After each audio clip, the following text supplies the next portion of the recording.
Oh, and before we start the video, I do not expect all of you to agree with me. Be sure to comment your own ideas down below. Now, without further ado, let's begin. Time and time again, I hear people trying to make the case that Back on Track, Geometry Dash's second main level, is actually easier than Stereo Madness, the first. They will claim it's easier because Stereo Madness has harder coins, more ship sections, and triple spikes. But this alone isn't enough to determine difficulty. In this video, I'm going to make a final analysis for all the marbles.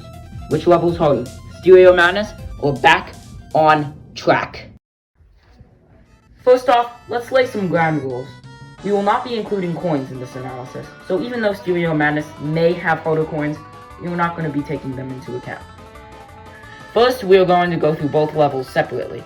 Then we are going to compare them side by side, and see if we can identify any parallels or differences. But before we start the analysis, I would like to debunk a couple claims from the beginning. Firstly, people claim that because Back on Track has one less ship part, it's easier. But may I remind you, the number of ship parts does not directly correlate to the difficulty of the level. And you could argue the end ship is about the same difficulty as the ship part in Back on Track. Secondly, even though it is true that Stereo Madness has 2 triple spikes while Back on Track has none, I don't think 2 jumps alone can be the only thing to determine difficulty. So anyways, now let's begin with the first analysis. Stereo Madness, explained. Alright, now let's point out some key moments. So as we begin, there's just some simple spikes and holding.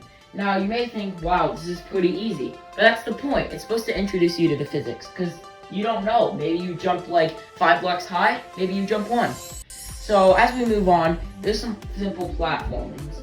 And these will mostly just get you used to holding, and there's also a little bit of fake here. So as we continue, we move on to the ship. And the ship is completely empty at first. And even at the end of the ship, it's still pretty empty. 90%, nothing there.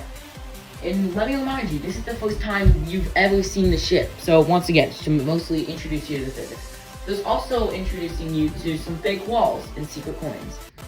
But once again, we're not going to be talking about secret coins in this analysis. So as we continue, we get onto the infamous red section, the hardest part of the level.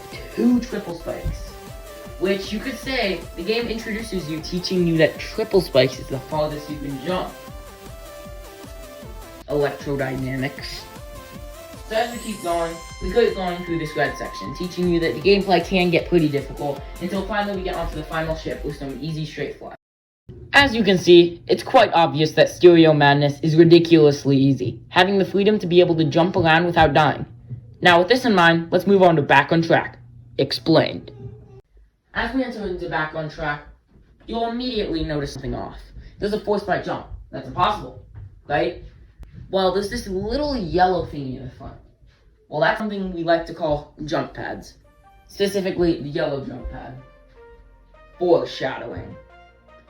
So, you'll notice that when you enter it, when you go on top of it, it'll launch you into the air. Now, don't be fooled. These aren't completely auto, because sometimes you might have jumps connected to them. Oh, and sometimes the game is just bullying you. Yeah, because sometimes these pads are fakes. I don't think these fakes are really gonna catch on. Anyways, as we continue, there's just some more simple gameplay. We're mixing the pads into all the gameplay to get you more used to it. As we enter the ship, we all already know the drill.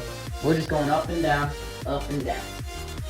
And then there's this little tight corridor section with some spikes. Still pretty manageable. And then at the end, it's just resailing from there. There's also this really thin hole. Great design right up top. So anyways, yeah, that's it. That's basically it. Back on Track, explained. Once again, this level is ridiculously easy. So now that we've had a little bit of a refresher, let's compare them side by side. But before we begin, I would like to say a few words. Yup, I think we all know where this is going. If you enjoy what you are seeing, make sure to hit that subscribe button, because it really does help a lot. But anyways, let's begin. As the levels begin, we can see that the first few seconds of both are auto. Now you may find this a little bit ridiculous, but hang with me here. In the first couple seconds of Stereo Madness, it is physically impossible to die. While I'm Back on Track, even though it is auto, you can still technically die if you jump. Why do I feel like that one English teacher we all have or had? Always overanalyzing everything. Besides the point, as we move on, there were simple jumps, just jumping and falling. The only real difference being Back on Track having pads mixed into all this. As we move on, there was very similar and comparable gameplay. though Back on Track has a little bit less freedom.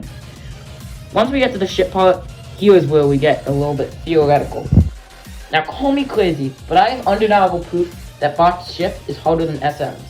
While on Back on Track, you can only go up and down, but Stereo Madness's, meanwhile, you can go up and down, do little hoppy thingies, or just straight fly.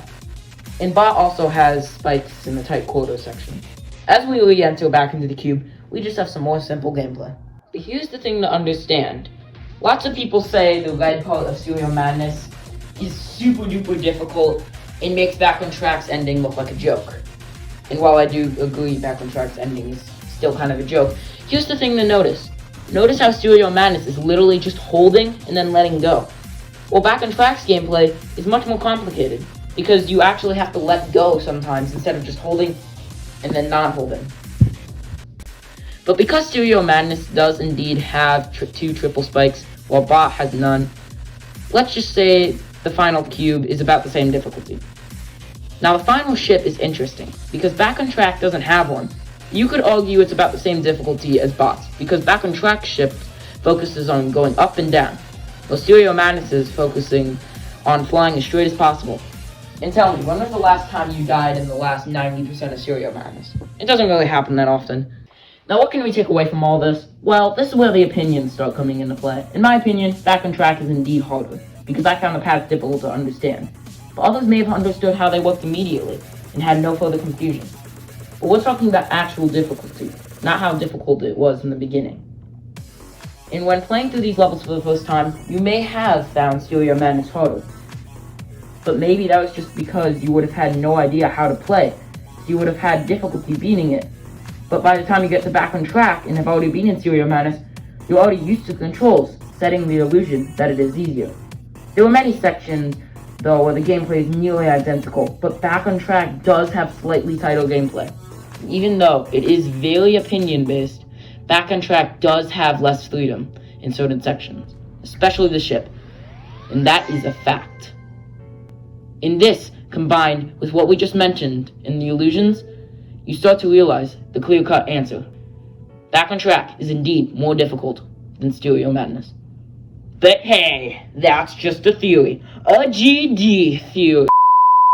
Thanks for watching. Oh, and make sure to like and subscribe to be notified when I upload next. See you guys next time.